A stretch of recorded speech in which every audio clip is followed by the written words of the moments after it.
বাথরুমের চেম্বার থেকে এক ব্যক্তির মৃতদেহ উদ্ধার ঘিরে চাঞ্চল্য এলাকায়। ঘটনাটি ঘটেছে মুর্শিদাবাদের রানীতলা থানার অন্তর্গত বেগুনডুহি এলাকায়। মূলত জানা যায়, বেশ কিছুদিন আগে রায়নগর থানার অন্তর্গত বিলচাত্তা গ্রামের এক যুবকের সঙ্গে রানীতলা থানা বেগুনডুহি এলাকার এক মহিলার প্রেমের সম্পর্ক হয়। তারপরেই কিছুদিন আগে সেই যুবক পালিয়ে আসে ওই মহিলার বাড়িতে। তারপরে হঠাৎ 3 দিন থেকে প্রেমিকার বাড়ির মানুষজন পলাতক। তাতেই সন্দেহ হয় এলাকাবাসী। তারপরে হঠাৎ বাথরুমের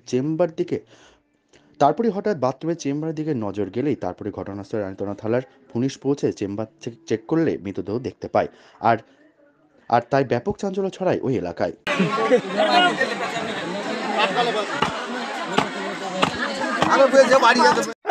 দেখলাম পাটা এরকম অপর দিকে হয়ে আছে, আর একটা হাত এরকম এরকম বেঁকিয়ে আছে, আর ওপরে ল্যাব দিয়ে ঢাকা আছে, ল্যাব দিয়ে ঢাকা আছে। আচ্ছা, কবে থেকে এই নিয়ে মানে চাঞ্চল্য ছড়িয়েছিল এলাকায়? ছড়াইছে আজ 5 দিন থেকে ছড়াইছে। তারপরে আজকে দেখলাম, তাই তো? তারপর আজকে দেখলাম।